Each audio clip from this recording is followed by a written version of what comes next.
it's easy to be hot shit in college that size. Exactly. You know? I mean, but also that actress is, a hot shit just everywhere. But I forget her name. To be clear, Sienna I would bang that bitch like a fucking pinky toe. Like,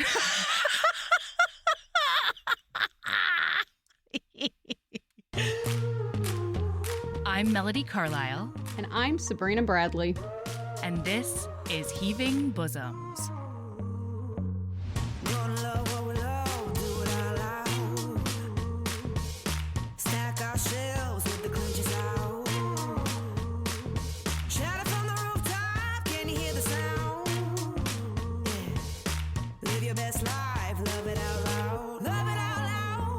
This is the podcast where best friends recap romance novels and other kissing media that makes us swoon, snark, and refills our cups. Whether you've read the book or are coming in blind, we'll lay bare every delicious scene and revel in the tropes and subgenres that make romance amazing. All right, listener, strap in and strap on. Headphones are highly recommended.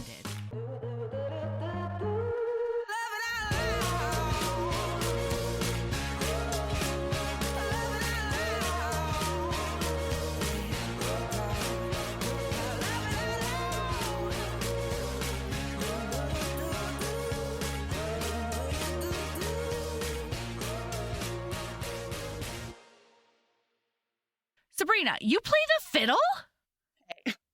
you. No, listener, I just got a random out of fucking nowhere picture message from Sabrina that's just a fucking fiddle. Apropos of nothing, just a fiddle in a case. Literally every person, because I sent it to like every person I know, right? Because I was super fucking excited about it's getting awesome. a violin in. And every single response was, you play the violin? Or you play the fiddle?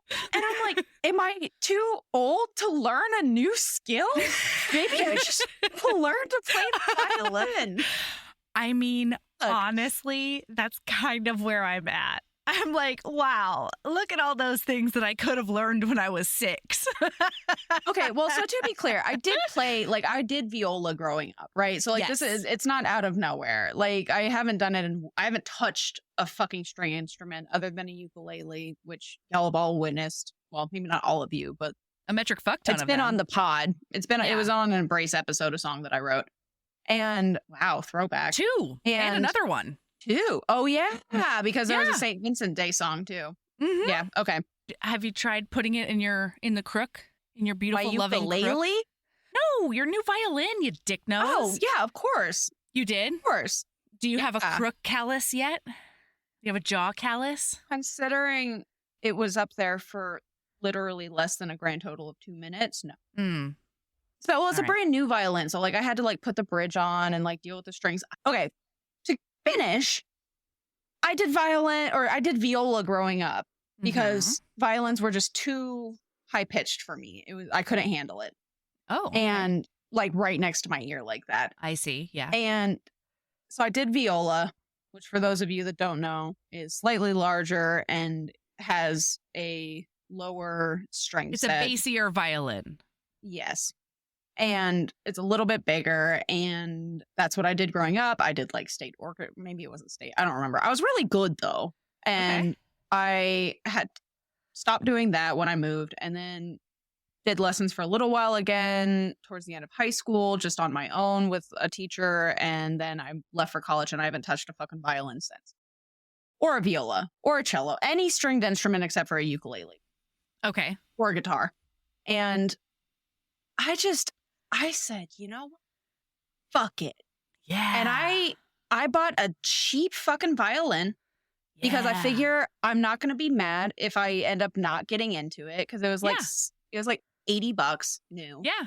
And worst comes to worst, I try it, I don't actually stick with it, and then I will just, Then you donate it if you need I'll to. fucking donate it somewhere. Yeah. Like donate it to some kid that fucking wants to learn violin. Here, Hell yeah. have it. Enjoy. Maybe one day you'll be in some fancy big ass orchestra. Or I actually stick with it. And then in a couple of years, I invest in a really fucking nice violin. And then Sabrina's a fucking fiddler. there might be I do hotter wanna than get a into fucking fiddling. fiddler. Oh my God, y'all. Since getting the violin in, I have just been sitting at work listening nonstop to like classical covers of modern popular music Hell and yeah. Lindsay Sterling and just like rocking it out. It's been hot. Yeah. I Mhm. always wanted to learn the upright bass. Or if I was going to be in a band, I would be the bassist. So those were the instruments I was interested in. Not gonna lie. I support that. I've always been horny for a bassist. Yeah. I mean, So and if like your the goal was to upright get me bass, hornier for you than I already am, you know? done and done. You know what I mean? Yeah, this is it. Because here's the thing. The bass, I don't know if everybody with anatomy similar to mine feels this way, but a bass hits me right in the womb. Like it, it's just, I feel it on like an evolutionary level. I feel like, you know. What is it saying to you? What does it tell your womb? I mean, it's just telling me anything is possible, and like maybe rock back and forth a little bit. I don't know. The bass says hump it. Just like the tiniest hump. Just a little bit of a hump. Just a little bit of a hump. I don't know. Listen, all right. Basses are hot. Okay. We have patrons. We have patrons to shout out. Yeah. Yes. I'm super stoked about it. Okay. So, hey, y'all, and welcome to Theo and Natalie C. Katie and Shelby S. Suni G. Is it Suni or Sunny, do you think? We're not doing this again. Elle, pick one. Ma'am. We're not doing a story graph again, okay? Sunny G and Catherine B. Mary K and Megan B. Hannah J and Jenna FD. Sophie GC and Amanda W. And Greta CP and Samantha G. Hey, y'all, and welcome to the Heaving Bosoms Patreon. Thank you so much for supporting us. Hey, guess what, listener? For the first time on the podcast in I cannot remember how long, I'm having an alcoholic beverage. And I'm feeling it. Oh, yes. I know, I've had like 4 sips of this thing. And I just don't drink very much anymore. So I've had 4 sips of a hard seltzer and I'm ready to go. And wow. Okay, so this was a swashbuckling romp of a good time. And I cannot believe I had never even heard Did you like it? I fucking loved it. Oh my God. Okay, so listener, we are doing Stardust the movie. It was a 5-star recommendation and we wanted an easy prep, which is just watching a movie, taking notes. Awesome. And it was a 5-star rec. So yeah, we're still working through the list. Sabrina, did I tell you I found out that we have 305 reviews on Spotify? I had no idea. I know. It came out of nowhere for me. I know. Oh my God. How many of those have a recommendation? Well, so Spotify, that's why I'm saying it. Spotify doesn't let you say anything. They will only allow you to send stars in. So anybody who gave us 5 stars on Spotify, you know, honor code whatever, just send us an email or a DM or whatever and let us know the 5-star rec you want us to cover and we will put it on the list. I just feel so bad because A, I didn't know about it, and B, they literally don't have a way to tell us if they want to take us up on the bribe, you know? So, yeah, email us at heavingbosomspodcast@gmail.com if you've given us a 5-star review on Spotify or Apple Podcasts or wherever you listen, and then we will eventually do it. And patrons get to pick. Adding $305 to that list is going to put us back quite a that would be fun. Okay, I had never even heard of this movie, and like everybody's in it. This is one of those. Love this movie. Yeah, this is one of those movies where somebody would come on the screen, and I would go, "Oh, it's that person." Oh, and incredible stuff. Yeah, packed cast. All of the performances are fucking pristine, perfect. This is one of the best movies. Like. This is one of my top 5 movies. It's so good. Okay, so Stardust. We open looking at a night sky full of stars, and our narrator, that Who one is guy, Ian McClellan. yes, that one. He says, a philosopher once asked, are we human because we gaze at the stars? Or do we gaze at the stars because we're human? Pointless, really. Yeah. The important question is, do the stars gaze? Something I've never thought of in my whole life. Oh my gosh. Deep. I think about it a lot. Coming out the I've gate. seen this movie a lot. Right. So a young Ben Barnes is here now. And that was amazing for me. And Who, the dad? Yeah, the young dad is a young Ben Barnes. So he is going up to this gap in a wall, in a rock wall, and there's a geriatric dude standing there being like, I'm the keeper of the wall. This grouchy little old gatekeeper Oh my God. is like possibly one of the best characters in the movie. He's perfect. And that's saying a lot. Yeah, agreed. So he goes over and he's like, well, okay, because is he the one who wrote to the astronomer to be like, can I get to another dimension if I walk past this wall in England? He is, right? He's the kid? Okay, right. So when he's older, he's like, I need to prove to everyone that this is bullshit. And so let me through that gap in the wall. And the gatekeeper is like, no, I've been guarding this gate for 800 years. I can't let you do that. And so 800. I know. At this point, he's probably like 74. So he's like, Yeah, all right, I guess I'll go home. And he fakes him out. And then he runs past and into the gap in this wall. And he's like, look at me. I'm going into a field. And he's running, and he's now in the magic lands, but he doesn't realize it's magic lands really yet. He's just kind of going. Yeah, because meadows apparently look the same in Magic Land. Well, and then he shows up to this town, and it becomes very bazaar. apparent by the wildly intense mini elephant CGIs in a cage that this is a magic world. Were they also double-headed mini elephants in a cage, or were there just many of them in that There were cage? 2 elephants in that cage. Were there? Okay. All right. So it wasn't a multi-headed elephant. It's all right because it was tiny. Notice how I say that so confidently, which means I'm probably wrong. Anyway, so he's looking around this marketplace, and he spies himself a hottie McHot lady. Boy, and she's in this so blue dress. hot. And she's cinched at the waist, and she's, curvaceous at the hip and stuff. And she's got this dark hair.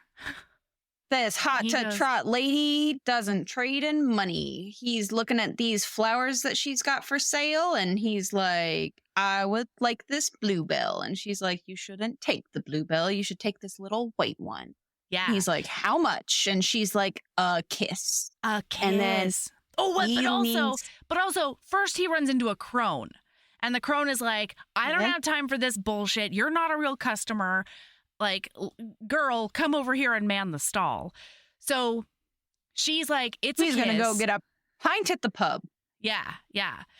And so she's like, she points to her cheek, and he's like, oh, yeah, all right. And he goes to kiss her on the cheek, and then she turns her head real quick and does a make out on him, and he's into it. Okay? Mm-hmm. Also, this is a glass flower, and she tells him that it will give him luck. We find out later it does more than that, but it will give him luck. And then she's like... And then she does tow him into that caravan and has her wicked way. She takes his maidenhead. She does, right? Yeah. Like, he's stoked about it. And also, we see that she's magically chained to the caravan with a magic chain that you can't break unless you kill that crone. But once you kill the crone... that chain goes away. Magic chain is fine. But anyway, she's like, all I need from you today is some real good dick. And he's like, I've got dick on offer. So let's do it. Quick question. Yeah. Do we think he actually had his maiden? Was this boy a virgin? Yes. This boy had to be a virgin, right? Yeah. He's like 17 or something. Like, they're both so young. You must have gone to different high schools. No, No, but I mean, like, he's 17. I don't know. It's old. Just the way he was looking at her. It's old-timey. Yeah, he did look at her. Virginal look. Yeah. Oh, it was adorable. It was so cute. Ben Barnes, how dare you, you know?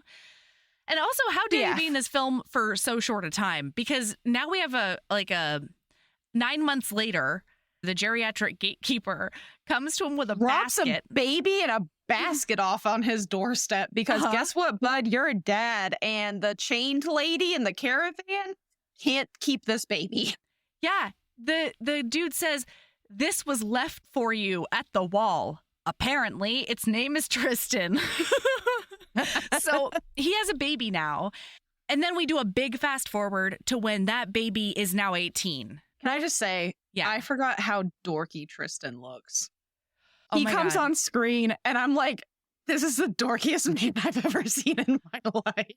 I have a big, giant soft spot for Charlie Cox, who is the actor. And I only know that because I looked at it and I said, oh my God, it's Daredevil.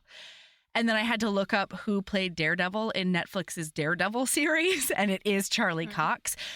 Anyway, he's so young here and he's so cute and he has the worst haircut maybe imaginable. That's what I'm getting. Like, he is just like, he's such a cute dude and he's just like, I mean, as evidenced when he gets his Lightning Bandit glow up makeover. Yeah. Holy shit.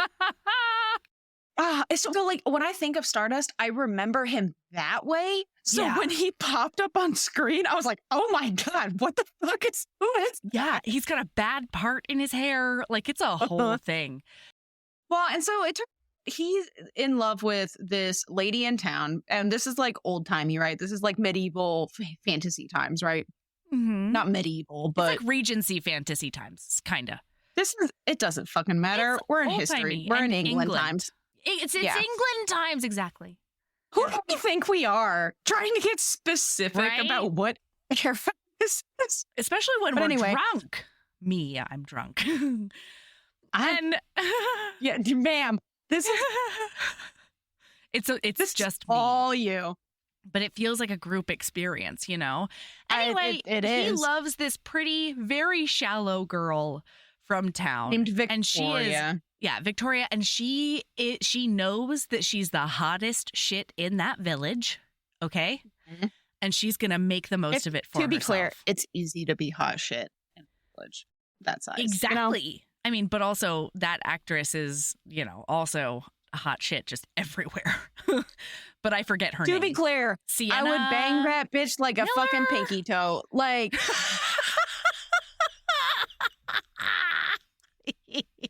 Anyway, he goes to like knock on a window with a rock. I understand something Cox, whatever your name is. Yeah, Daredevil. So he goes to like throw pebbles at her window and give her some flowers. And she thinks that it's this guy called Humphrey, who is a young, ugly... Like, Humphrey. And then she's like, oh, it's you. Yeah, and he is a young, ugly Superman also in Tudors. To be clear, he is what I think that a an England Times person would call possibly a fop. Oh, I think he's a fop. Yeah, because he's not a dandy. He's not quite a dandy, but he is a fop. Yeah, you're totally right. He's definitely. But anyway, he's that actor who everybody thinks is like the hottest of the hot. But he's young and they've like uglified him a little bit with like a wig or something. So he comes over and he's like, ka-chow, swish, swash, I'm cutting up your flowers with my sword. And how dare you come after the lady that I'm gonna, Oh, and he says, so mean. Daredevil, you weren't good at fiddling you weren't good at sword play at school either. Can You weren't good at doing a swish swash at school either. Huh, I can't even think of anything you were good at school, he says. He's doing a big bully on him. And then, like, Victoria, fucking pond girl, is like, by the way, for clarification, I refer to her as pond girl because she's shallow. Oh, yeah, I was wondering. Okay, I'm with you. Everybody gets a nickname. But I dig it. She is basically like, hey, fop, be nice to him. I mean, but it's like the most half-hearted, stop. Yeah. Don't anymore. do that. Oh, you're so cute. So then the next day, she gets him fired from his job because he like waits on her hand and foot. And then he's like, can I take you out tonight? He cuts the line. And then she's like, will you carry my stuff back to the house? And he's like, yeah. Yeah. And then we flash to him at home practicing in the mirror like, Dad, I lost my job. Father, he left his job randomly. And then in the Daddy middle of the day walks in. By the way, he is called Daddy in all of my notes. Daddy walks in. Yeah. And he's like, so you lost your job. Yeah. And then they talk about it. And then he gives him a big pep talk about how being a weirdo is way better in the long run than being quote, a he says, cool, so you don't person. fit with the popular crowd. I take that as a very good. Yeah. Which I thought was very cute. Yeah, we should be a weird. Well, don't be afraid to be a weird. We flash to fucking Tristan, who's our hero, using all of his savings to take Victoria, Pond Girl, out on a fucking champagne night picnic. How the fuck dare he? You know what I mean? Like, what are you doing? And she tells him, oh, well, Fop is going to be proposing to me in a week on my birthday because I know that because he went all the way to Ipswich to get me a ring. It's probably like 6 miles away.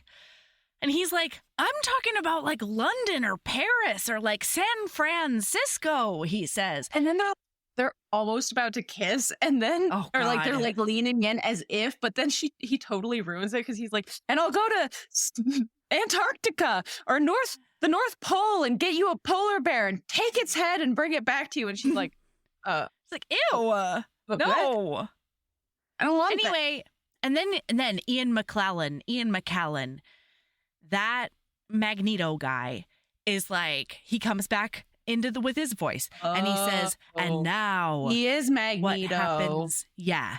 And so he's like, if Tristan knew that the stars looked down on us, he would be like, OMG, I'm so embarrassed. But thankfully, the stars were looking all the way in Stormhold, where the king. Bold of you, Ian. Yeah. To think that the stars have to be looking down on me for me to be embarrassed by something I do in my private life. That's bold. I can be embarrassed just in front of myself. I don't need anybody. I don't need an audience. To witness, and will be embarrassed. Yeah.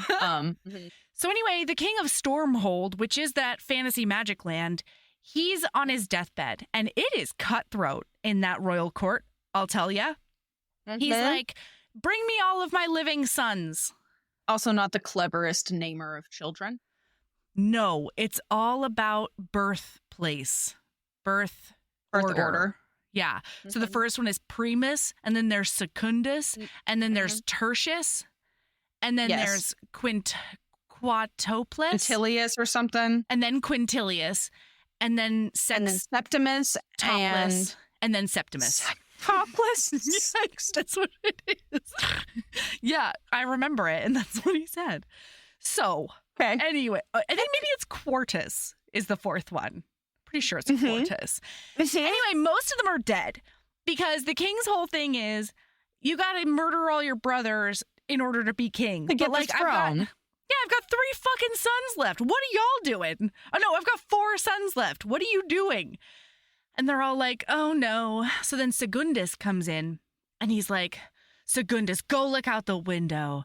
And he has him, like, lean over the parapet to be like, look out the window, and then one of the other brothers comes and pushes him out of the window. Yeah. And the dad's just laughing. That's Septimus, and he is the guy who is not Stanley Tucci. But sometimes could be confused for Stanley Tucci, like a very hard masculine Stanley Tucci, if you are Melody. I don't know that any other human does this, but I do. What? You're going to be fucking naming all of these people, and I'm going to be so lost. I don't know. I don't remember what this guy's name is. Person you're talking about. Septimus, the black-haired main dude. The main prince man. I don't know. Anyway, listen, in Septimus's defense, Secundus had just said, I can see Russia from my house. So, like, who's not going to toss him out that parapet? You know what I mean? Wow. Wow. I don't know. Okay, listener. Warning. Watch what you say about Melody and how many open windows you stand next to. Watch what you say about geography in front of me. Okay? Are you a geography expert now? No, opposite. It's the opposite. That's what makes it You won't great. even know if we're lying. I will feel it in my bones. Just like you feel the bass in your womb. Yeah, these are the facts of nature. Is what's going on over All here. right, so anyway, Papa Douchebag is like, all right, so instead of doing it that way, actually the way that succession is going to be decided is whoever gets this ruby necklace and turns it back into a ruby. Yeah, because he magics it into a cubic zirconia. A diamond. Wow. Okay. It's obviously a cubic zirconia. He makes a paste necklace. Yeah. And then all of the brothers go to grab it, and then it just zips off into nothingness, into the wilderness. It's like, bye, bitches. It zooms off into the atmosphere and then out of the atmosphere and then back into the atmosphere because it goes and it kidnaps a star. It goes and fucking knocks a star out of the sky. Yeah. Yeah. It puts her in those zip ties and it brings her back with it. And then we zippy zap back. There's a lot of real quick scene changes in this movie. Yeah. So then you meet everyone. Everything's happening simultaneously. So we're going to have to be and now we'll spend a tiny bit of time with these fucking witches. We might not even clarify because it was barely clarified for us. So we do zippy zap back to Victoria and Tristan, and she tells him, I will marry you if you bring me back that fallen star. Yeah, because his whole thing is I'll do anything, anywhere. And I'll move the heavens and the earth to marry you. You're worth so much. And so he's like, I'll do it. And then she goes, you have 1 week or I'm marrying Humphrey. And he's like, oh, okay. So he tries to go through that wall. Turns out, which, to be clear, promising start to a relationship. I mean, he's so young and dumb. How old do you think he is? He's 18. Magneto told us that. I was such a fucking dumbass at 18. I can't even. That's the thing, right? See, I get it. Yeah. I get it, bud. Absolutely. If Sienna Miller, I think is her name, said that to me, I don't know. I'd probably go on a quest. Sienna Miller? I think that's who Victoria is. I think. That blonde one. Okay, so anyway. Girl. Zippy zap, now we're at crone time. It's time to meet the crones. And we've got those three weird sisters. One of them is Not-Goldie-Hawn. Boy, to be clear, children, use your moisturizer. Yeah. And your sunscreen. In their defense, they are about 750 years old minimum. So yes, but but they say that the last time that somebody came to blah blah blah was 400 years ago, so they definitely youthized themselves more recently than 700. I mean, sure, yeah, but I think it doesn't matter. Yeah. Anyway, the first half of my notes have her as Goldie Hawn, and then the second half of my notes are when I realized it was Michelle Pfeiffer because I'm an idiot, and they're two totally. I recognize that name. I don't know who that is, but I recognize both of those. It's the blonde. Actually. It's the blonde crone. Anyway, so she's like sisters with the great rack, Eponomia, and Winsland. Nope. Don't even bother because not a single part of my notes refers to them as. No, one is Morna. I know that. I don't. One is Morna. And she's crones. like, wake up, a star has fallen. It's time for us to be hot again. We're going to be young. We're going to be beautiful. We just got to go get that star and murder it. Mm-hmm. And so, boy, they grab a ferret and they do eviscerate that ferret to find out where she is. So sad for them. Well, because they last time there was they thought they saw a fallen star. They have these fancy travel candles and Babylon candles. Or as Tristan is a ding dong, bubbling candles. I like that too. Or babbling candles. I don't know. I like babbling candles. Let's do that one. Yeah. So they're out of babbling candles. And so they need to myrtleate an animal so that they can divine where to go based on its organs. That's the one. By the way, Queen Crone, as I refer to her for the rest of my notes, is she totally cheats to be the one to go find the fallen star. For sure. That's how she's Queen Bee. And like, I wouldn't cheat because I don't want to leave my house. I would cheat. I would cheat not to be the one. I know. I would be like, I have his toe. Because you're supposed to get like a really important organ, and the most important organ you grab is the one who gets to go on the quest. It's like she grabs the heart on purpose. But body bits. But viscera. Yeah. Yeah. By the way, War the card game. Yeah. Not like. Oh, I knew what you were talking about. Yeah. Okay. Yeah. So she's going to go there. And then we zoom back over. Zippy zap to that poor old gatekeeper. Okay. Yeah. We zippy zap back to that poor old gatekeeper because Tristan pulls a daddy. Oh no, Tristan tries to pull a daddy because he's like, I'm going through that gate. And he gatekeeper's like, absolutely not. And then Tristan fucking tries to do what his dad did, and the gatekeeper fucking he wrecks him. Moves now. Yeah. And like swishy swooshes the hell out of him with his cane. He does a big old kick in his face. This is also when we find out the gatekeeper is 97 years old. He's like, absolutely not. But he's been studying his martial arts. Your dad did this to me 18 years ago, and I will not stand for it again. Yeah. And then we zippy zap again to the star. We don't know she's a star yet. I mean, but she's a woman in a crater.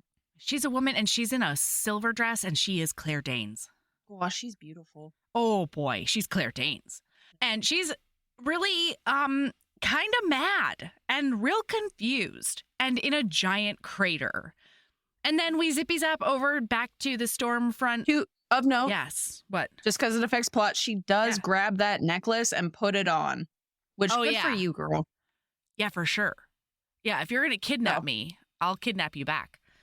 Yes. So then zippy zap back over to Stormfront, and the boys are trying to kill each other again, this time with poison. And like Primus is supposed to be the nice one, and one of those Tertius, I think it's Tertius who eats some poison and dies. He and the bishop. And so now it's only Primus and Septimus. Yeah. Oh, okay. So to be clear, use names. I don't give a shit about the names. I'm just going to let you know that my nickname's for them. Okay. So the brother that lives is Prince Asshole, the one who lives all the way through. Okay, yes, that's Septimus. Mm-hmm. He's the youngest and then the one that does not die with the bishop is Prince Slightly Less Asshole. Yeah. Yes. Okay, that's Primus. Yeah, so we've got the Alpha and the Omega here. And they're going to be in a fight to the death to get that, right? Fuck Prince Asshole and Prince Less Asshole. This is now Alpha and Omega. Yes. Well, no. Let's not do an Omega. They don't deserve. He's the final one. Wait, which one's Alpha and Omega to you? Alpha is Primus, the first one, because it's the first letter. And Omega is the last one, the seventh son, because it's the last letter. I want Omegaverse. I was not thinking about that. It's not Alpha and Beta. Yeah. First and last, Alpha Omega. So anyway, Prince Asshole goes off on his way. Both Prince Assholes fuck off their way. And then guess what? Because they're going after that necklace. Yes. And then we zippy zap back to Daddy and Tristan. And Daddy is telling Tristan about his mom and showing him all the stuff in the little cradle. When were you going to do that, Dad? Like, that you made him ask about his mom? Also, my favorite part of this entire scene is that he's like, this is proof that your mother lives in a magical land. And then he whips out a glass flower and a chain. And I'm like, you could have bought that anywhere. And then afterwards, he whips out a papyrus and a black candle. Like, what the fuck? Yeah, it's a letter from Tristan's mother to him. And there's a babbling candle in there. And this dumbass. Okay, Tristan, you fucking idiot. So it says, think of her and only her, and it'll bring him to her, right? So this dummy immediately lights the candle and thinks of her, but in the last moment thinks of, I don't Victoria remember what and the Star. Victoria and the Star. Yeah. And so it takes him to the fucking star. Well, but I need to back up a tiny bit. because Bing Boom Bong preparedness with Melody. And I know that nobody thought we were ever going to have a preparedness conversation by Melody, but here we go. So they are just sitting in this fucking attic and immediately light this candle. Like, do you want to make yourself a small rucksack at the very least? Do you want to pack like 2 days worth of food and maybe some different undies and socks at the minimum? No, Tristan, he's just going. Bold thought that person has underwear on. Bah! He does. He's got drawers on. He's got some old-timey drawers on. He's doing a drawer. I stand by that man as commando, but hey, whatever. Really? Well, socks at the very least. Like, your feet are very important when you're going on a quest. That is true. God you know what else is important? Water. Yeah, water and food and like literally anything. Maybe some matches. So he does fucking fly into this fucking star, though. He falls on top of her and he basically like plane tackles her. He's on top of her and he like sits up and he goes, Mother? And she's like, do I look like your mother? Oh my God. The star is so sassy and takes no shit. And I fucking love her. Yeah. Yeah. Claire Danes is great. So she's like, do I look like your mother? And he's like, no. She's like, well, then I'm probably not. And then he's like, why would this happen? Like, I thought about my mother and oh no, then I thought about the star. And so then he's like, ma'am. Hello, miss. I'm so sorry. We're sitting in a crater. Have you seen a star recently? Mm-hmm. Because this must have been where it landed. And she thinks he's fucking with her. Yeah. She's like, thinks he knows. Hilarious. Ha ha. She literally, she's so like, funny. And she's like, wonder what happened to the star who got hit out of the heavens by a bloody necklace when it was just minding its own fucking business and then had a dumbass fall on top of it in a fucking crater. And he's like, you are the star. I mean, bless him. He's so innocent. He's a golden retriever. He is. I love him. He's a golden retriever boyfriend. Yeah, he's golden retriever Daredevil, and I love him. Mm-hmm. So anyway, he's like, great. I am going to enslave you with this magic chain that my mom sent to me. And then she fucking calls him out so perfectly. He's like, oh, you're a gift for Pond Girl, my one true love. And she's like, but of course. Nothing says romance like a gift of an injured, kidnapped woman. And he's I was like, God, he really such a cute little dummy. I know. So now Michelle Pfeiffer, the Queen Crone, is about to start on her own quest. And so she gets herself a tiny chariot, a real sinister chariot. Oh my God. Oh my God. And then she goes over to a farm boy who has a goat. And Bernard. Yeah, Bernard. He's the only one who like left his actual name in my notes. I refer to him as Bernard the entire time in my notes. Well, I guess and Tristan and Yvain. Yeah, Yvain is Claire Danes. I only refer to them as Claire Danes and Daredevil in my whole notes. So Bernard is there. And so Michelle Pfeiffer, the Queen Crone, is like, I need your goat to pull my sinister chariot. And Bernard's like, I don't think this goat is strong enough to pull your sinister chariot. And so she's like, you're right. I'm going to magic you into a second goat so that you can help. And it'll be a 2 times goat situation. So she absconds with this man and his goat. Both of them are goats right now. Then she comes up to Ditchwater Sue, who is the witch who enslaved Tristan's mom. She's in that yellow caravan. I call her Caribbean Crone. That's fine. I just loved that her name was, I think, Ditchwater Sue. I did not catch that, but I do love that. I'm okay with that. Although later on in my notes, she is Dishwater Sal. so Caravan Crone is the one who holds on to the woman that is Tristan's mother, but she's a little bird, right? Well, I have a theory, okay? Mm-hmm. I'm pretty sure Ditchwater Sal was like, you need to stop being a slutbag who gets pregnant, so now you're a fucking bird. I think that she was just a bird whenever she was traveling for convenience sake. Really? I'm pretty sure it was a punishment for all the sloring she did to get pregnant. Sloring? What a word. Okay. Wow. All right. Well, yeah. So Caravan Crow was kind of a dick.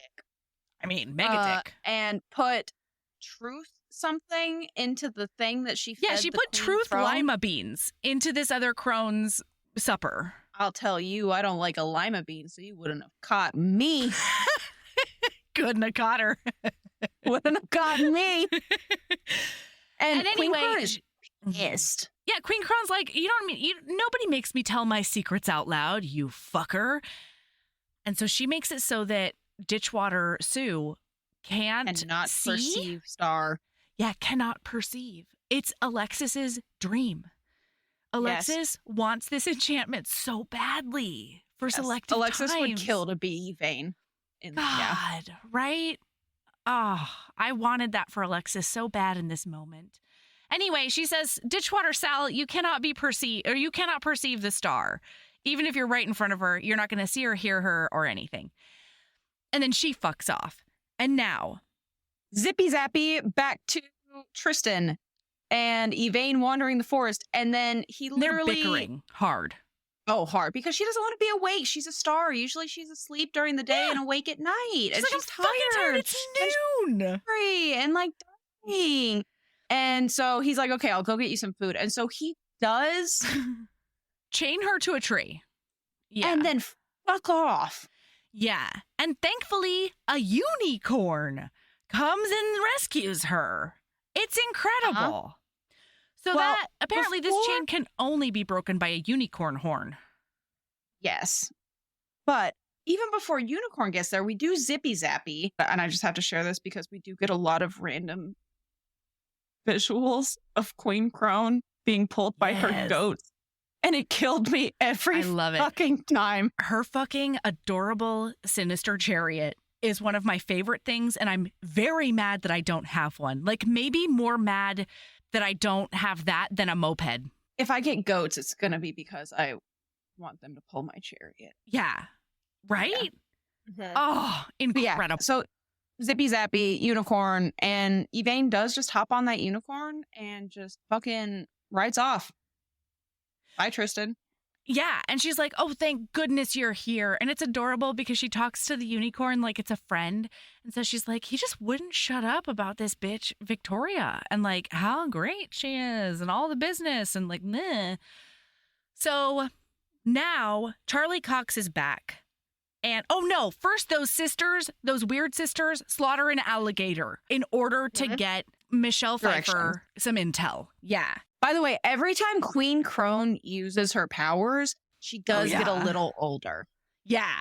So like now she's used her powers for goat times. She's used her powers for curse times. And she's used her powers for intel times. So she's getting like wrinkly hands with age spots. And they tell her, stay where you are. Yeah. And lay a trap. Yeah. So Queen Crone does use a fuckload of magic. It's one of the most iconic things that's ever happened in a movie. And fucking Goat Man. Holy shit. Here's what she does. She makes an entire inn, and then she turns Bernard into a beautiful daughter with some tatas that Bernard is like very distracted by. I felt so fucking pubescent. I know. During both scenes when the boobs popped into place. I know. Because I was like, God, those are just nice boobs. This feels. I know. I feel like a weirdo. Tell you that. So, but she also turns the goat into her, pretend to be her husband. So goat is her husband human and named Billy. And he is Mark Williams. That actor, Mark fucking Williams, fucking what they were like, you need to pretend to be a goat acting as a human, and he fucking ran with it. Incredible. I am convinced this entire movie started as a fever dream where the writer just had a dream about Mark Williams playing a goat man. And then the rest of the movie was built around it. You think that's where it started? Honestly. Do you realize this is a book? This is based on a book. I don't give a shit. It started when the author had a fever dream about Mark Williams playing a goat man. It is one of the best things I've ever seen on film or television. Yeah, it was pretty great. Or anything in life. Also, I just need everybody to know that the king was Peter O'Toole. And I couldn't tell you that with words, but now I have the cast list up now. So it's just important to me that everybody knows. Okay. So she's laying a trap. This just got so much harder for me to follow along. No. It's not for you. I'm not talking to you. I'm talking to listener. Listener and I are having a side conversation. Sabrina's not here right now, listener. It's okay. I think this is my money laundering. Just knowing actors. Yeah. I mean, here's the thing. I'm basically you, and that's why I just pulled up the cast list because seriously, this entire movie, I was like, oh my God, it's that person, but I have no idea who that person is. I've recognized a lot of people. I had a lot of notes that I've just skipped over because you popped in and you were like, and that's Michelle Pfeiffer, or maybe Goldie-Hawn, and that's Stinky Pete, Michelle Pfeiffer and Goldie-Hawn. And that's you're both great. Something Cox, and that's Felon, and that's absolutely Schmigel, and that's so now. Here's the thing: Charlie Cox is sleeping. Back on that. I'm sorry, Tristan Daredevil, the hero, is at the base of a tree, at the base of the tree that he chained Yvain the Star, who is Claire Danes too. And Sabrina's just crying. It's my new favorite game. And then all of a sudden, he starts getting a whisper from the heavens, okay? Because the rest of her sister stars are like, shit's going down, Daredevil, and we need your hero skills because she's about to get got by a witch who wants to eat her heart out. Just like they ate the heart of our sister, Yvonne. And this is Yvain, and so we don't want to lose Yvain too. So you have to go get her. There is a carriage coming, you need to get in that carriage by any means necessary. And this is when Tristan runs, and then he does turn himself into a goat almost. And he just hammers into the side. Tell them this. What? When the brothers die, oh yeah, they become a merry band of ghosts. Now apart, and the ghosts are around until the next king is crowned. Not crowned. Identified. Decided. And so, honestly, Primus has literally no reason to have a coach, except for the fact that I guess he wants to take around his merry band of ghost brothers. I don't think that the humans know that the ghosts are around. I know. That's why I'm so confused about why this fucker has a coach at all. I think Prince Les Asshole is just a dramatic bitch. That's fair. I'll give it to you. Anyway, Charlie Cox barrels into the side of this carriage and then bounces off and hits the ground. And so Primus, the prince, the nicer one, is like, "Ho there! Knocked out. Why are you on the right?" Magic. He went head first into that thing. Anyway, so he's like, "What are you doing?" And Charlie Cox is like, "I need a ride." And so finally, he's like, "Okay, fine. I'm the nice one. Get in my coach." And so he hops up into the front seat, and they're off again. And they're looking for the girl, and he's looking for the necklace. And so she gets to the inn, and Michelle Pfeiffer is fucking ready. She's raring to go. And the sisters have reminded her that not only does she need to lay a trap, but she also needs to like pamper the fuck out of this star until she's nice and comfy and happy. Because the heart is only good if it's glowing. Uh-huh. It makes you younger for longer. And the heart is glowing when she... Yeah. And so she's like, "Can I get you a bath, madam? Can I fix your foot for you? How are you feeling? Would you like a massage?" Michelle Pfeiffer says. And so she's like laying this works. She's about to reach under the bed to get the special magic knife that might be made of ruby or obsidian. Knock. Yeah. And Prince Les Asshole and Kristen are there. And guess who opens the door with his mouth? It's Billy. It's Billy Goat Man. He's just a hot mess. I love him so much. I love him so much. He's always jumping onto counters in like one jump. She's like, Billy, I need you to go do this. And so instead of walking around like a human, he just jumps on the top of it and then jumps down again. He's so I would funny. also like to make a note, justice for Bernard. I know. He does like a gentleman hold up a towel when she gets out of the bath. And he wants to look so bad. You can see it in his eyes. He does. Mm-hmm. Yeah, Bernard's naturally a creep. And then he's like, not today, Satan. And he holds up that towel. Not today. Yeah. So Tristan goes to help put the horses up in the stable and all of those things. Prince Les Asshole is just taking a bath in the middle of the fucking front room. No, I have 18 things to say about this really quick. It is not. He has walked into... He's had a goat open the door for him, unbeknownst to him, okay? That's the most surface he's gotten at this inn. He's wandered around until he walked into an empty room that had a tepid bath in it, and then he gets into Claire Danes' dirty bathwater. That's what happens. Yes, that's accurate. He just gets into her dirty fucking bathwater. And I'm not even like overly weird about that kind of stuff, but it really squeaked me out quite a bit. So then, I just flimsied. Yeah, that's fine. So then Michelle Pfeiffer tries to poison him to death, but he's on to his brother Septimus. And he's like, no, I'm not going to drink anything until I'm crowned king. All right, because my brother loves a poison. And so then she's like, Bernard, take this out to that other asshole. At least we can murder him. And he's like, Tristan's like, oh my God, thank you so much. He's like, what's your name, fair maiden? And he goes, Bernard. Bernard. It's the best. It was beautiful. And then the unicorn saves the day again. Mm-hmm. Busts out because of that Tristan stall. I don't even remember how this happens, but the wine falls on the ground and Tristan realizes that it's like burning the hay and something's wrong. So he goes in. The unicorn knocks it off. Yeah.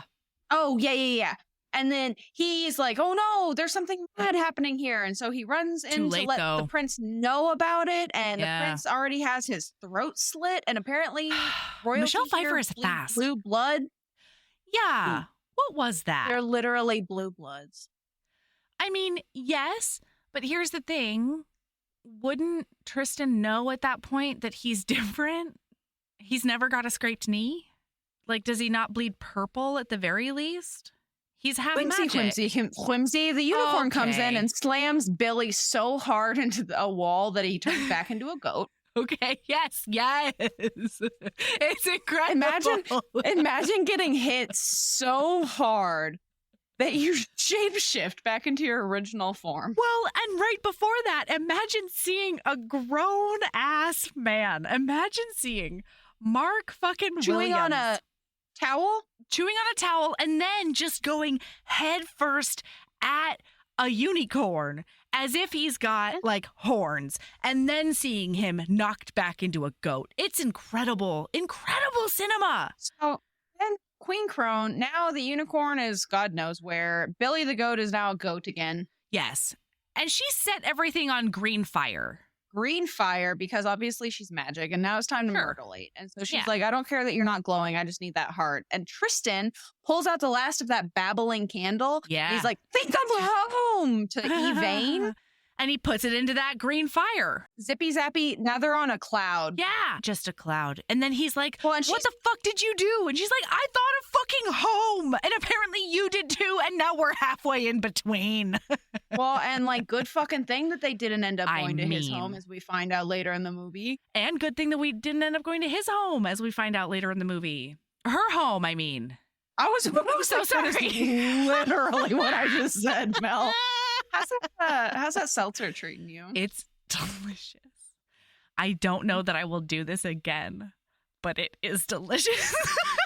Guess what? We're on half hiatus. Fucking live your best life. It's true. So what now, flavor? What flavor is it? It's a raspberry one of them. So anyway, now they're in a cloud and it's a storming, and then they get netted, swarmed in a net. Yeah, and now they're on. All right, tell me. They're on an who this boat pirate. captain is. Oh, that. Because I did recognize his face. Is he on Modern Family? No, absolutely not. he's on a sitcom somewhere. I don't know that that's true. Maybe he's in a funny movie you've seen, but that, my friend, is the one and only Robert De Niro.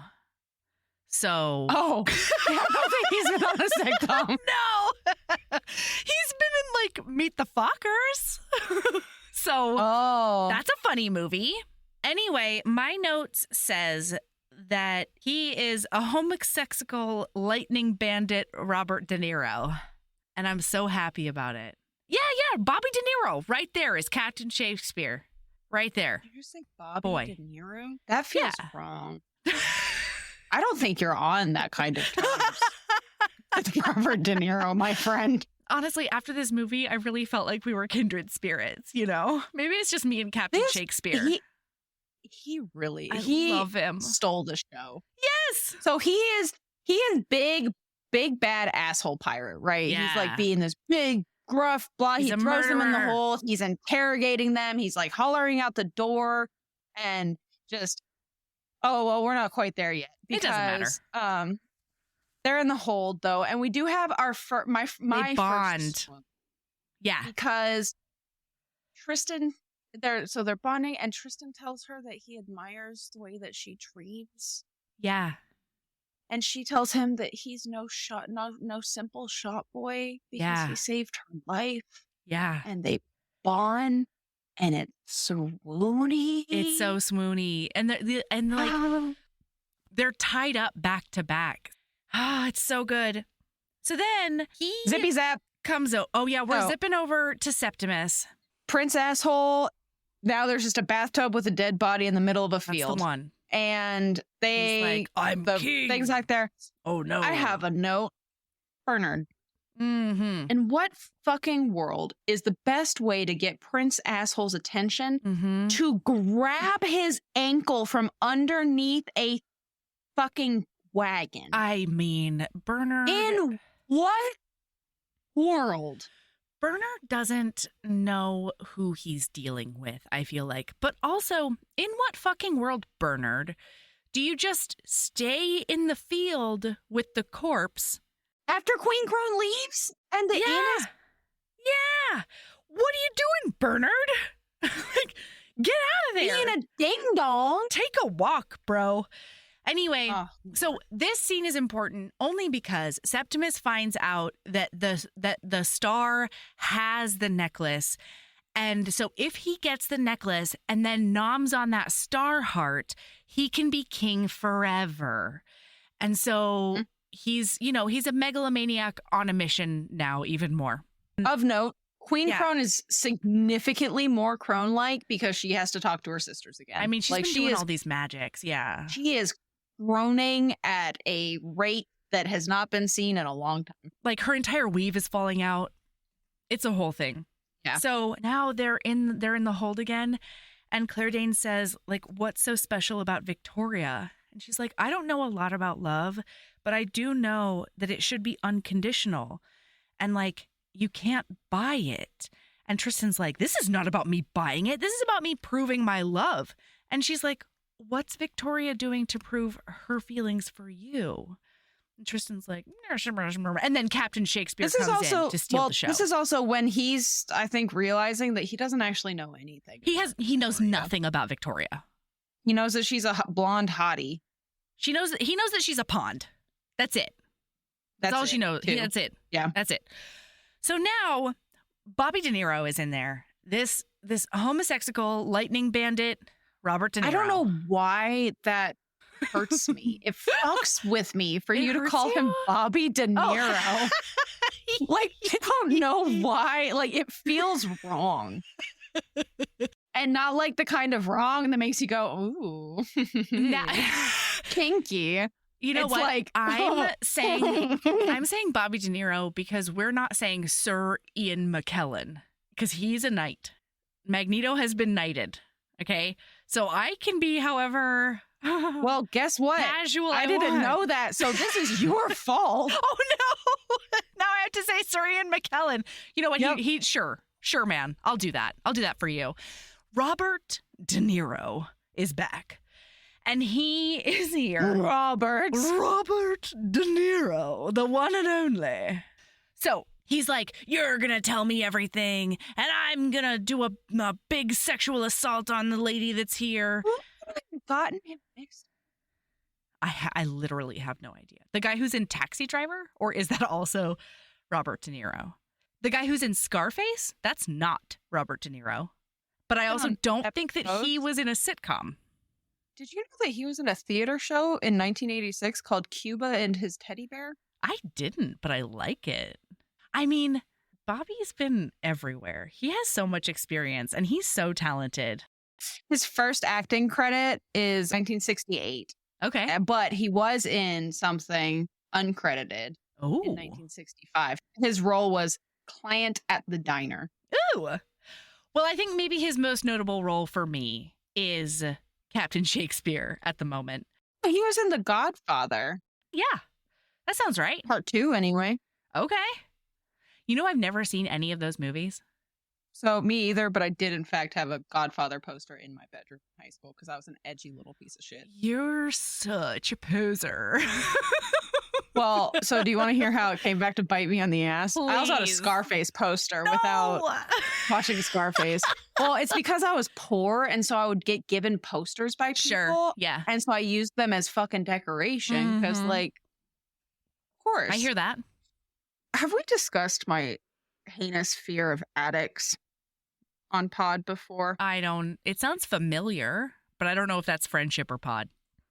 Okay. Well, for context, listener, attics freak me out. Really, any space that I can't easily get to where someone can be hiding freaks me out. So my bedroom was the room that had the attic entrance in it. And think what's that first movie, that scary movie, that Paranormal Activity movie, the kind of attic where you push up the thing to move it. Oh, interesting. That's the kind of attic entrance that I had, not a pull down with stairs. And my bed did used to be underneath that. And I had posters all over my room, including on my ceiling. And I had this Scarface poster on the ceiling next to it like an idiot. And it is a Scarface poster where it's like the silhouette of a person and the rest is like red. Oh no. And like a shadowy red and like a silhouette and just a face, a giant face. Ooh, I hate it. And so you woke up one night, didn't you? And you thought somebody was coming down from your attic. It was in the middle of a storm and I was home alone because my mom was at a overnight medical thing. No. And I was sleeping in my bed and I woke up because it was storming, and it doesn't storm super regularly in California. Yeah. And it was pitch black. And I was like, what's going on? And I'm just like kind of like laying there like, what woke me up? And then lightning did strike and light up my room just enough that it did look like somebody was coming out of the attic entrance. Oh my God. When I tell you I spent the rest of the fucking night on the bathroom floor with all the lights on, locked door, that's where I slept that night. Yeah. Yeah, for sure. So it did, me and my poserness did come back to seriously bite me in the ass. And I did, in fact, take down any and all posters in my room so that would never It was Lisa happen Frank again. from then on. It was nothing. It was nothing. It was nothing. Okay, we're on page 2 of 6 of my notes. So we got a motor. This book is just so perfect. I know. I know. I want to talk about every single frame. I know. Anyway, now he's like, oh my God, are you from England? This is Robert De Niro speaking, everyone. Whoa, ma'am. Back the fuck up. Take a seat. Yeah. So they're doing the interrogation. He is saying shit so that the crew can hear. And he's being like, yeah. And Tristan pretends that Yvain is his wife. And so De Niro's is like, you're going to have to share your wife. Yeah, share and share alike on my ship. And you can hear the crew and they're like, it's yeah, like because they're air these pirates. things. And then he does, in fact, throw Tristan overboard. Yeah. And then Zippy Zappy were in the cabin. He's dragging Yvain over, being like, nobody mess with me for a couple of hours. For a couple of hours. I've got woman flesh with me, and it's nice. Yeah. So he gets into his office and Tristan's actually there because it was all a ruse. And apparently Captain Shakespeare... you're right. He does wear underwear because Tristan is there in his underwear. Yeah. It's long johns even.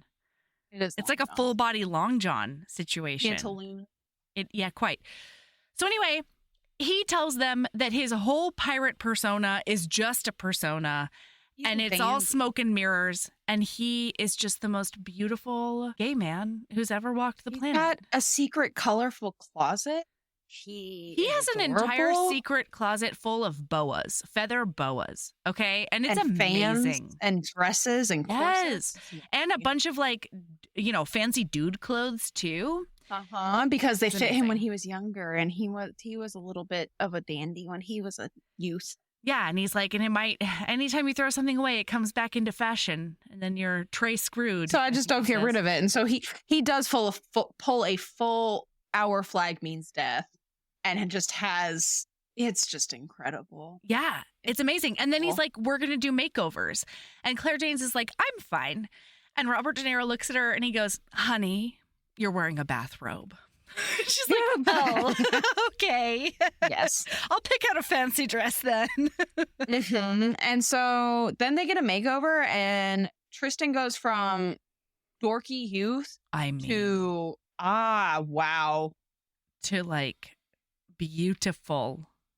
So now they stop because they've gathered a bunch of lightning. That's what they do. They're lightning bandits. And he goes to a shop to like negotiate its sale. And he meets Ricky Gervais, who is Freddie. I was about to say, he looked Ricky very familiar. Gervais. Yeah. Anyway, they do this whole thing. And at the end of this hilarious negotiation in which Robert De Niro will not stop saying 200.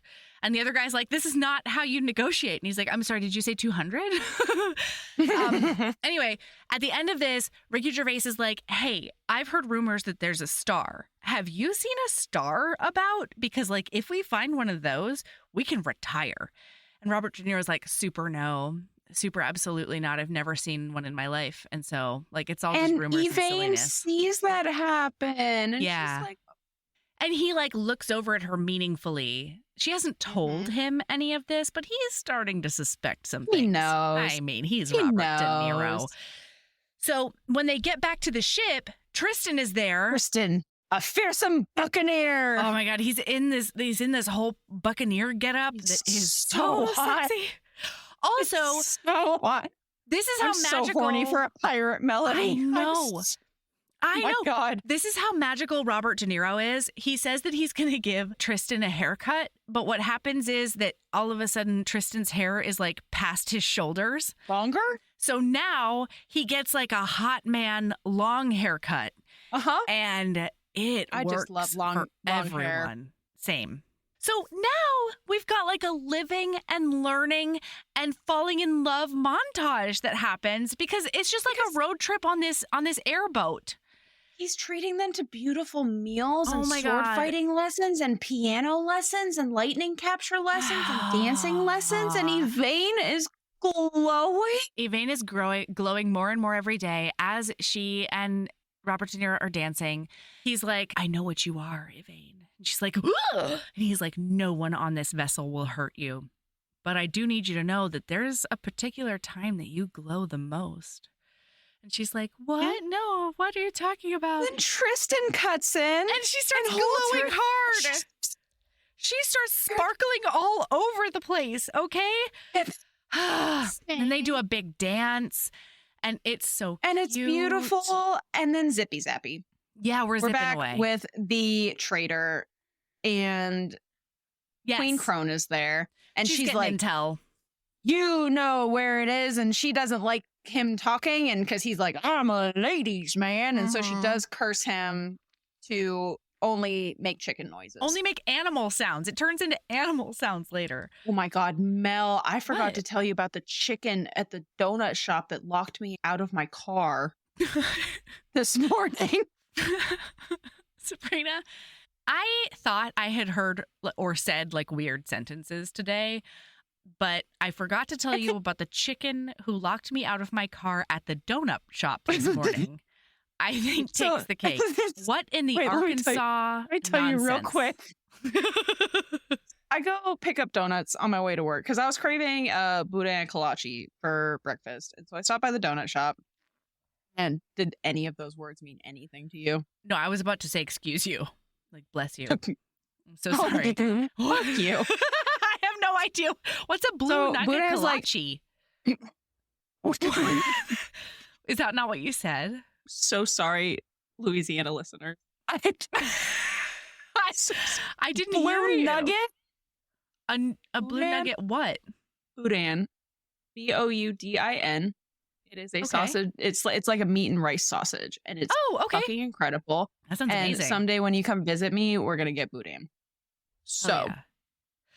Okay, for the record, I'm pretty sure you were breaking up on like our interface. Our connection. I didn't actually hear what you said.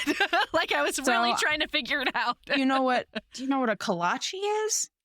No, I don't. Okay, so it's probably, I'm sure you have them. They're just called something different. It's like the pastry filled with, meats and things like that. So it's like a croissant almost. It's like a puff pastry so it's wrapped like around this thing. A croissant empanada. Sure. With meats in it. We're going to go with that. Okay. Anyway, it's a common breakfast thing. You can get them at basically any donut place around Fucking here. yum. In the South, it's incredible. Oh my God. I will show you the way. Yeah. Delicious meat filled and real Southern. Wow, I'm real ADHD today. Hey, girl. I know. I need you to focus. Because you're tipsy. You're drunk. I'm drunk. No, so, you're drunk. I'm ADHD. Hi, drunk. I'm ADHD. Nice to meet you. So I go out to my car and I get in my car, and then in my rearview side mirror, I see this weird little white head pop up, and I was like, "The fuck is that?" Yeah. And then it just stands there, and I was like, "What the fuck?" So I can't back out, and so I get out of my car, and I thought it was a turkey. Okay, a very small so I did white turkey. I was very confused because I was like, "Do turkeys come in white?" They do. But they're giant. I thought it was a baby. I don't know. Okay. So I go to shoo it, and it starts running away from me. Yeah. Around my car. Okay. And so I'm chasing this bird away from my car, and then I go to sit in my car, and then it walks back behind my car. Fuck you, dude. So I get back out and go to shoo this stupid fucking bird away. It does run away, and I did take a picture. So I will send it to you later. Please. But I had to chase it away, and I ended up being late to work because this fucking bird wouldn't leave my car alone. And then I did get to work, and I did show my boss a picture of it. And I was like, "Is this a turkey?" And he goes, "That's definitely not a turkey. It just looks like a chicken who's had a rough time of it." Okay, fair. And so, yeah. Where's the part where this chicken locked you out of your car, though? I misspoke. It didn't lock me out of my car. It wouldn't let me leave. Oh, okay. I was waiting for You were waiting the chain to come out. I was waiting for I don't know. Do you know how fast I would drive away? Do you know how fast I would leave my town immediately if a fucking bird with a chain rolled out and was like, "You're locked in. I'm going to lock you in your car." Cool. You own it now. I'm out. Yeah, this is your car. Do you want my house? I would have been way later to work because I'd have been walking. Oh my God. Okay. So now this poor merchant, basically, we're going to zip zap back to the merchant because he ends up dead because the Prince Asshole Septimus is trying to interrogate him, but he'll only make animal sounds. And so then he finally kills him because he thinks he's mocking him. Anyway, So now Robert De Niro drops them off. The whole the air pirate crew, they land in this lake and they drop them off, and it's great. And he says, he whispers something in we don't know what it is. Yeah. Don't tell them. We'll tell them when we find out. I know. Because it's a big romance. I said he whispers something in his ear, period, the end. Claire Danes asks him about it, and he's like, "It's this lightning stuff. It's totally normal." Mm-hmm. Because our favorite pirate captain did, in fact, give him a tube of lightning. Yeah. That he's carrying around now. And then they see Princeless Asshole riding up along on the chariot. Or maybe it's a queen throne. Somebody somebody, it doesn't fucking matter. All that matters is that Tristan does shove her into a bush and then falls on top of her. Yeah. And she starts glowing. This woman and her tells, okay. And she's like, she asks him, she's like, are you tempted by immortality? And he tells her that he says, she says, are you tempted? And he comes in a little bit to be like, tempted by what? And almost kisses her. Mm-hmm. And then she says, immortality, like, what if it wasn't my heart? What if it was somebody else's? And he says that he thinks immortality would be lonely unless you had someone you loved to share it with. And then she stopped glowing. No, she glowed more. And then he's like, okay, I think we're safe. And then he gets off of her. And then she's like, oh, womp, womp. Like, I really thought you were going somewhere with that. No, she stopped glowing when he said that because she thinks he's talking about Hood Girl. Yeah, he's not, by the way. Because a little bit later, they're bantering back and forth, and he's like, hey, I've noticed you glow sometimes. Like, what's that about? She's like, I'm going to let you figure that out for yourself since I'm a star. And she goes, what do stars do? And he goes, I don't know, really bother a boy called Tristan Thorne. Like, he's drive me absolutely crazy. It's really cute. And she's wearing his jacket because it's windy. Yeah. And then they get to like a sign and they realize that it'll take a few days to get where they're going on foot. And she's like, but we don't have that many days. Victoria's birthday is tomorrow. And it like his face like lights up like. Question. It said the wall is 60 miles away. And he said 2 days. And he said 2 days. Tristan, what in the Usain Bolt are you doing? What fucking world? What is your mile? Because when I'm walking, my current it's like 3 miles, maybe a minute. And that's walking like going. Nope. I'm so 3 sorry. miles every 20 minutes. Okay. No, 1 mile for 20 minutes. Yeah. My walking speed is roughly 3 miles an hour. Okay. Well, and it took a minute to get there. Casual John. Yep. Yeah. I think you're like rubbing off on me. Am I getting like secondhand drunk? Are you getting punchy? I am also drinking a seltzer, but it is in fact it's a regular ass seltzer. Yeah. Pineapple and passion fruit seltzer. So anyway, it's my friend. No, not my friend. If my I'm favorite. Trying to book oh my God, you are rubbing off on me. I think drunk by proxy. Yee! No, lately, like my mile, if I'm really trying, is like 15 minutes a mile. Like it's not great over here. No. Okay, so now asshole Prince rolls up on our favorite air pirates and they do a big attack on them. And it is really great because it's done to some classical music, the dun dun da da da da dum bum ba da da da ding dun. Beautiful. Beautiful. That's a catnip. Specifically fight scenes to that song. Yeah, absolutely. So, and he does go in and he walks in on our favorite on his me time. He's listening to music and wearing a dress and he's putting a heart beauty mark. Yeah.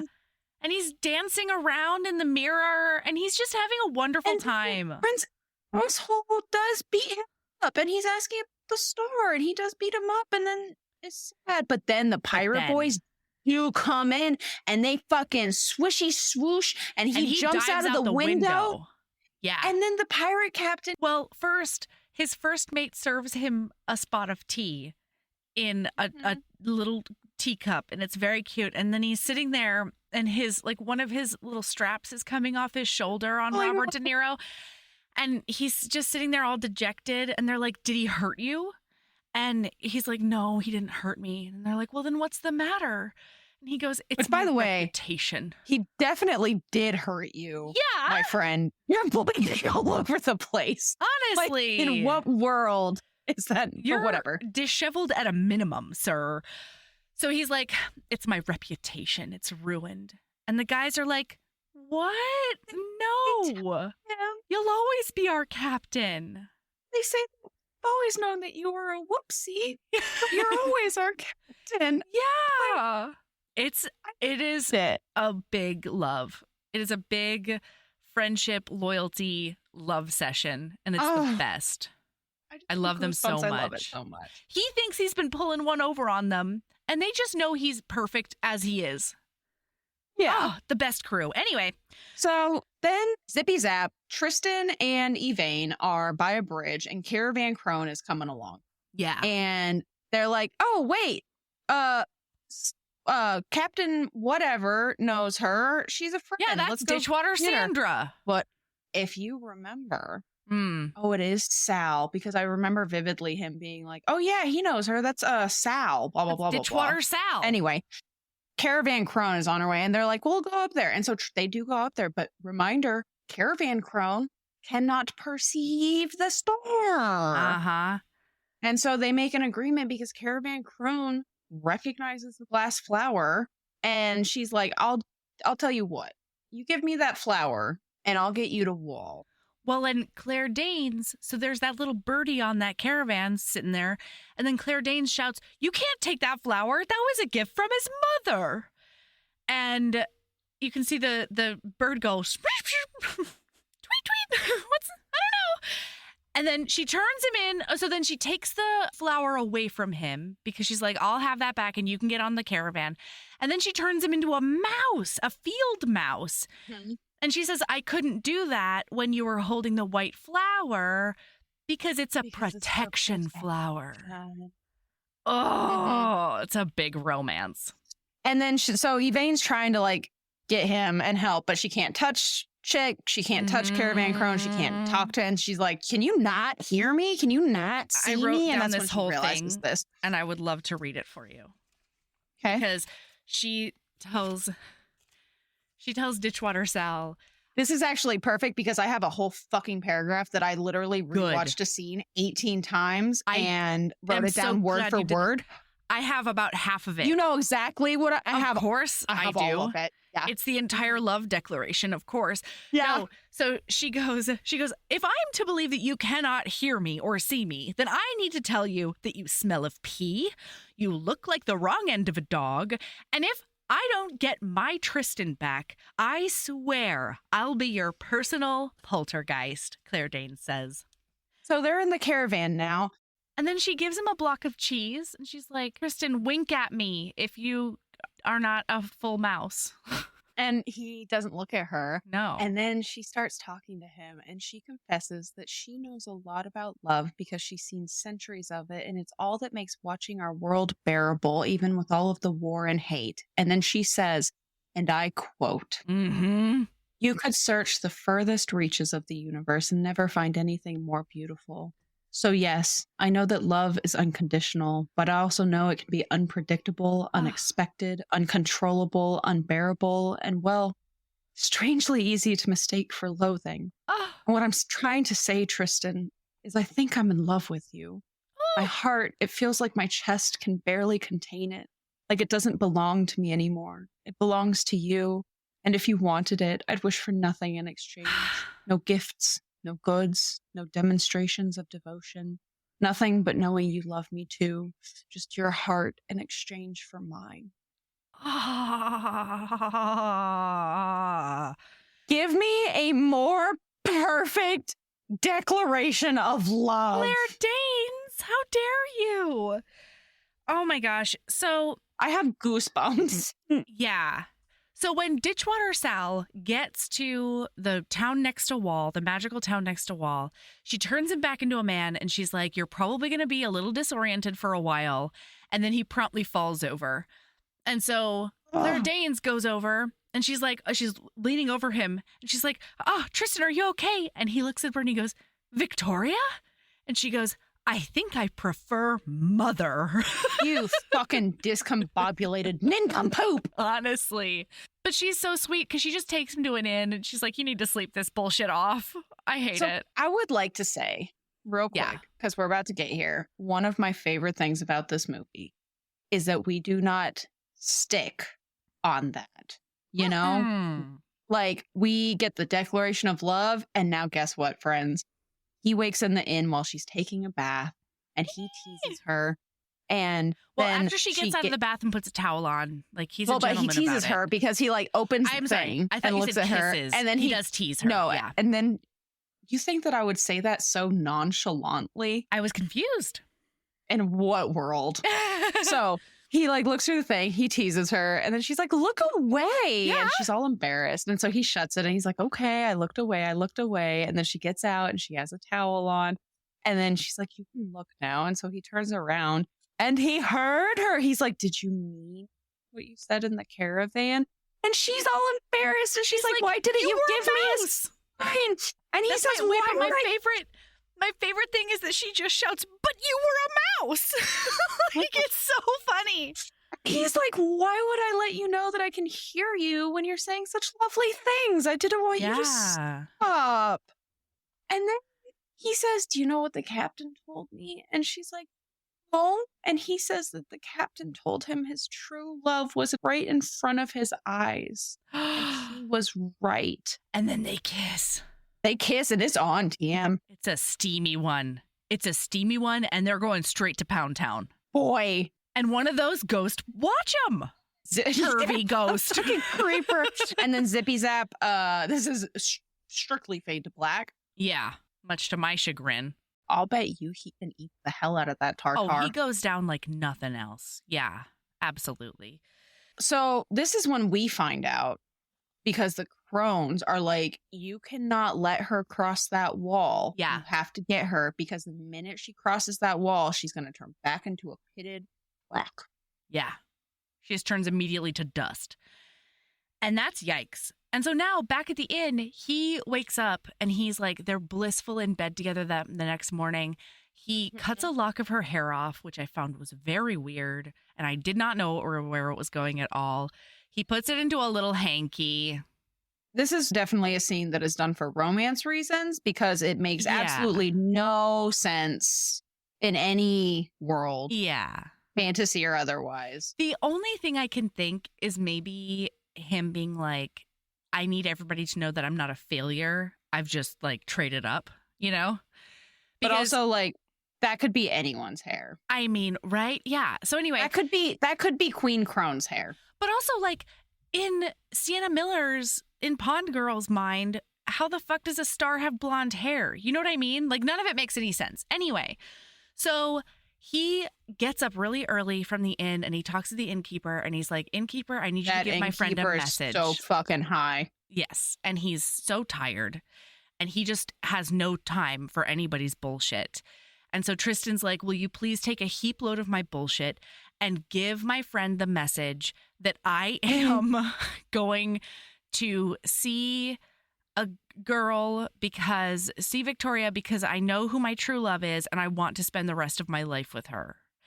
And so then when the innkeeper tells her the message, he adds, I'm sorry. Up. Yes. It was so fucking sad. She wakes up and she's glowing and oh my God, she rolls she's just over so happy. And he's gone. He's not there. No, and then she asks the innkeeper and he's like, he told me to tell you that he went to go see Victoria because he knows who his true love is. And he's sorry, but he wants to spend the rest of his life with her. And she's like, are you sure? And he's like, yeah, I'm pretty sure. And then she just like, she stops glowing and then she just starts walking dejectedly toward that wall. Towards the wall. Yeah. Which like, how do you know where the wall is, my friend? She's an omniscient star. Whimsy. Yeah. And Tristan's mom sees her and tries to get her attention. Can't do it. So then she knocks Sal out and she steals that carriage to go after her. And then zippy zappy. But first, we have to watch Tristan do a dumb. Ready for a fucking iconic scene? Yeah. Fucking iconic. Okay. Tell us everything. Tristan gets there and he goes to throw a rock and then he's like, actually, no, I'll go. And so he goes and knocks on the door because boys throw rocks. Men knock on doors. Yeah. And so he goes and knocks on the door. She comes out and she's like, did you bring me a star? And so he fucking hands her this little hanky full of hair. And he then says, I found the star. I found the star. And okay. She's like, it's so small. Yes. And he's like, it's just a piece of the star, like a token for your birthday. And she says, you know what? I don't want the star anyway. I know what I want. And then she goes in to puts her arms around him. he grabs her and he dips her, and then he says, "You want to grow up and get over yourself," and then drops her on the ground. Drops her. This was a bit far for me, Tristan. Okay, I don't know that you had to drop a bitch, but I'm also fine with it. Anyway, then Humphrey. Or he dipped her. It was basically it was 6 inches. This was not. Yeah. Because then he's a strapping young lad now. Yeah. He can do things like that. Oh, and P.S. listener, I said that man thing because Sir Ian McClellan at the start of it said, this isn't a story about how Tristan went from a baby to a boy. This is a story about how Tristan Thorne becomes a man. So that's what I'm saying. He's at the end of his hero's journey, and now he knocks on doors. Okay? Now, Henry Cavill Humphrey comes around that corner, and he's like, that is not Henry Cavill. No. That is a young, uglified. See, I tried to make this point earlier, and I didn't put it into your brain right. Isn't it astonishing? Wait, I'm literally pulling a picture up of him right now. Oh. It's Henry Cavill in an ugly blonde wig, and he's skinny. He hasn't started pumping those weights yet, and he's young. Anyway, he comes over and he's like, I think I'm going to do a swish swoosh sword on you. And Tristan's like, on fucking guard, man. I got this. And then Henry Cavill Humphrey is like, oh, I suppose I don't want to fight you. Sabrina is still mouth agape about this. Yes. Isn't that wild? Yeah. And then he says, Humphrey, you have nothing to worry about anyway, because I don't want her. She's all yours. And then Sienna Miller is still on the ground, and she's like, why would I want this? It's just a bunch of dust. And he grabs the thing, and all of this meteor juice comes out of it. And so he's like, oh no, if she comes over to this realm, I hated that. Hated that. I don't know why, but I just had a visceral reaction to meteor juice. I think I don't like that at all. Okay. You know Sorry, what? Where were we? That's fine. He's like, oh no, if she crosses into this realm, she turns to dust. And he starts doing a run to save her. He's doing a big dramatic a run. Tristan's mom is running with that caravan and like his kidnapped caravan crone in the back. And that Prince other Asshole crone is also coming. Yeah. And so is Queen Crone, and Yvain is almost there. Yeah. Almost there. And it's great because in the movie, you see everybody coming from different directions. You have no idea who's going to get to her first because you have no idea of proximity. And then Tristan's mom grabs her and she's like, you can't go over there, you'll die. Meanwhile, the geriatric gatekeeper is like, OMG, I've never seen anybody from their side. This is new. And then he sees an all-out brawl because Ditchwater Sal breaks her way out of that yellow caravan, and she's like, I will murder you in the face. I have enslaved you. And then Queen Crone rolls up, and she's like, OMG, I'm so glad that I found the star. Look at you. You need to come with me anyway, because you don't care if you die regardless. And then Sal is like, who the fuck are you talking to? And Queen Crone is like, don't you dare talk to me like that. And then she does green fire on Ditchwater Sal's head. Does run around like a chicken with her head cut off for a hot minute. Does. And I loved it. But guess what? Una is free. Una is Tristan's mom. By the way, we forgot to mention this earlier. To tell you. Yeah. So King mentions that the firstborn is his daughter, Una, and she was kidnapped and stolen away, and she's locked up somewhere. Or at the very beginning of the movie, she says to Daddy, before they, go to Bone Town and have to make Tristan, she's like, I'm a princess who's locked up. And he's like, all right, let me get in that pussy. Yeah, absolutely. He's like, whimsy. I actually don't care. Yeah, let's get wet. Yeah. And then, so we know. So Una is the long lost daughter of the King of Stronghold. And so then Queen Crone is like, now I'm chaining you both magically together and you're both coming with me. And steals them. To my scary Queen Crone possibly castle. this is saying a lot, but this might be one of my favorite scenes of the movie. Tristan's coming up to the wall and he's about ready to just fucking bust past that gatekeeper. Yeah. Right? He's about ready to just fucking do it. And fucking gatekeeper is like, he's walking away with his chair and he's like, I don't care if you go over that wall. No, go ahead. Fucking years. And I realized that I shouldn't be worried about keeping y'all out of there. Should have been worried about the people over there coming in here. Yeah. Whoa. And he just fucks off with his chair. He's like, 80 anymore. Fucking years of this and I'm out. Not doing it. Done. Fucking over. Not doing it. Fuck you. Fuck all of. I'm out. So then Tristan goes over and I feel like he runs into Septimus. And Septimus is like, we have to go to Queen Crone's house. Not yet. No. What happens then? So we end up at the Crone home. Okay. We have a lot of dramatic writing to get there in time. And Prince Asshole is sprinting. Tristan grabs a horse off of the caravan and is sprinting. And they're going. Yvain is so sad. We're at the Crone home. And fucking Yvain is so sad that she's not even stopping them from tying her up to the table. And then Tristan is there and he's looking in a window, and then Prince Asshole comes up and puts a knife to his throat, and he's like, what are you doing here? No, what are you doing here? Right, and then Tristan says, I might ask you the same thing. And he zooms out, and Tristan has a dagger to Prince Asshole's stomach. And then they're like, let's work together. To work together. Yeah. So then there's like a big fight inside, okay? And like we don't have time to go into all the swish swooshes and the magics and stuff. We don't. But let's just say that like Tristan finds out that Una is his mom. Prince Asshole is murdered by the crones. The mom slips him that white flower into his lapel. And then Tristan lets go of all the animals, and the animals kill one of the sisters for revenge. And then they kill Prince Asshole by drowning him, but then you're right. Yeah, Queen Crone So Queen Crone uses it like a clay voodoo-esque doll to control him, and that's how he dies. And then she starts using him to fight Tristan, his dead body, and like she is an exceptionally good fighter. She's a good puppeteer. Using a clay. Yeah, that's exactly it. Yeah. Like impressive. But then it's fine because Tristan does a big chandelier jump. And he ends up on the dais. Of note, just because this was very important to me. Ooh. All of the brothers are together again, and they're all like, look, there's never going to be a king because we're all dead. And now we're stuck here together forever. Yeah, they can't move on until there's a new king. But it's okay. But yeah, then chandelier jump.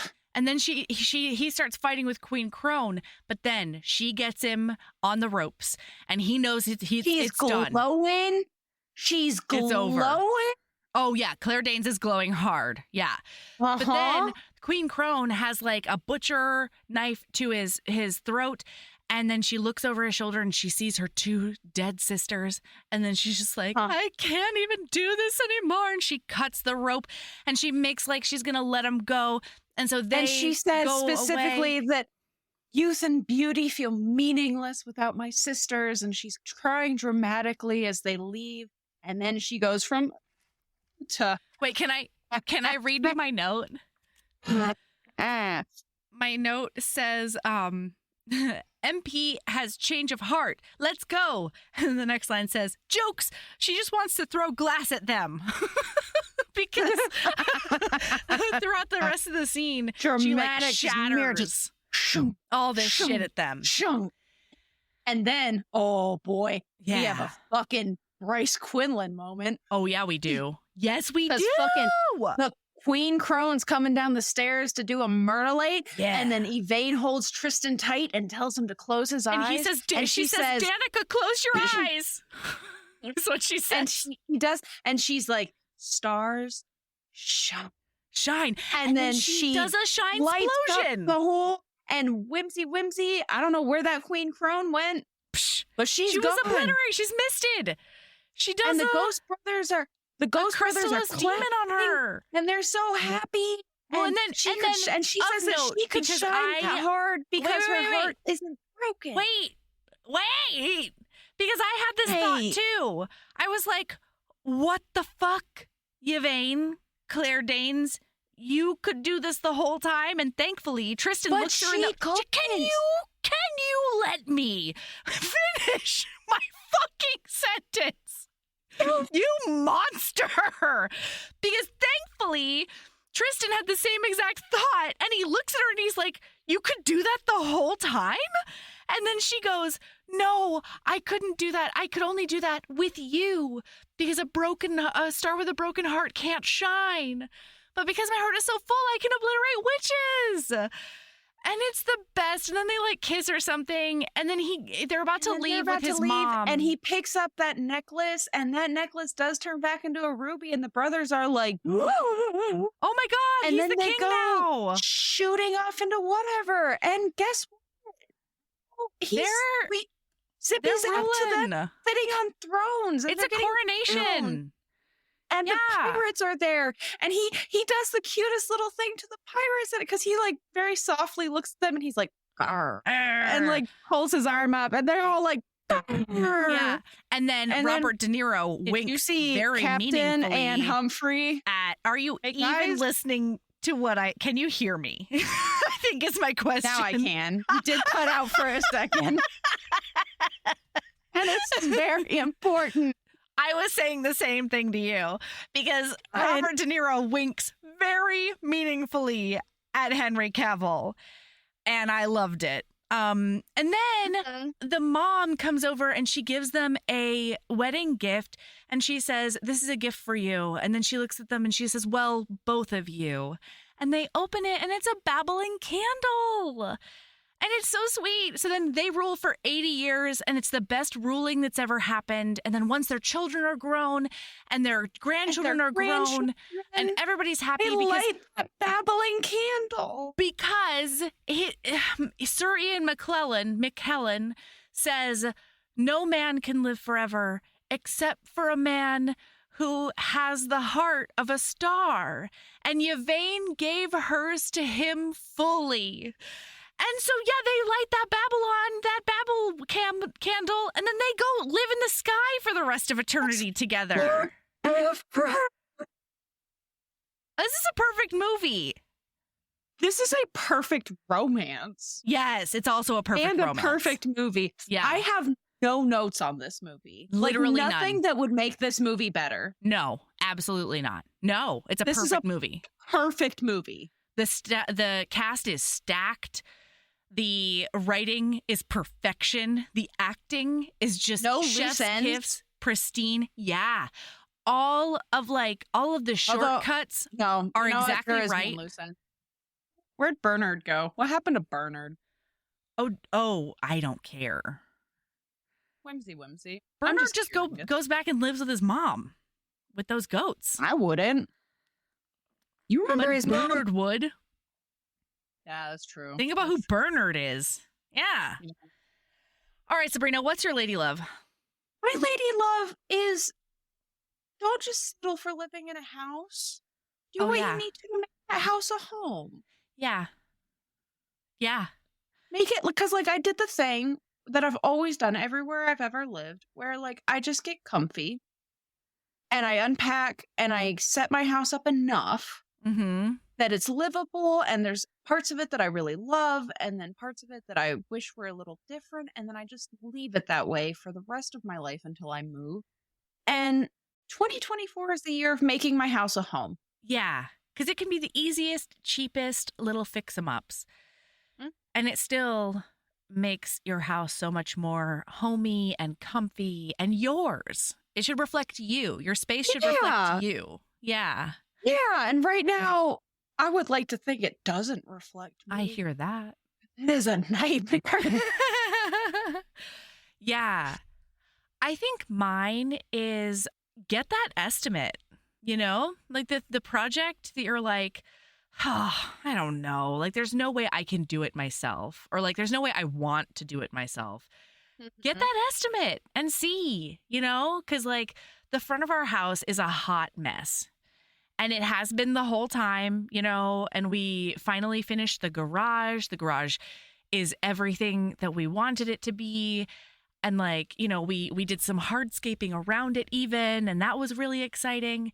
And I don't have the estimate yet, but there is a chance that in the spring we might be able to just like fix the front of our house, and then I can actually feel good about like planting stuff that I know I won't have to move, because I know I'm going to have to move most of the stuff I already planted out there when we like, you know, tear up the walkway and stuff, because it's cracked and like 2 different levels. So yeah, just find out. It might be within your reach, even if it seems like a daunting project that like you could never do or pay for, you know? Like there's a really good chance that a professional could be like, this is a piece of cake and it'll be 4 days. Yeah. And that's incredible. So anyway, our overall HB lady love today is love your home. Yeah. Yeah. Love your space. I love my home. And a lot of that is because like I painted a ceiling yellow, you know? Do whatever you want with your house. You don't know about my yellow ceiling? No. We have had phone calls in front of my yellow ceiling, Sabrina. Phone calls? Yeah, like video FaceTimes. chats. No, like FaceTimes. I swear to God we have. Huh. Maybe not. Anyway, I'll send you a picture of my yellow ceiling. I'm observant. So love yourself. Keep being a badass. Yeah. And love yourself as much as you love holding onto things, because eventually they'll come back into fashion. There we go. Yeah.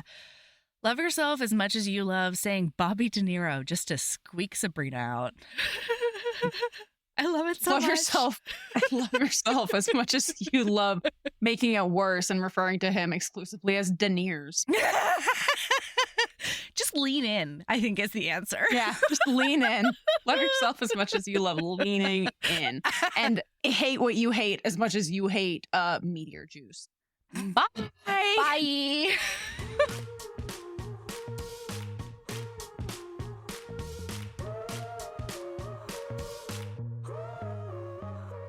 Heaving Bosoms is produced by us, Melody Carlisle and Sabrina Bradley. Editing is done by Melody Carlisle. Our theme music is by the incredible singer-songwriter Brittany Fonts, and our art is by ultra-talented author Kate Pryor. If you like our show, remember to follow us on your favorite podcast app, rate us 5 stars, leave a nice review, and of course, tell all your friends about us, even if they don't read romance.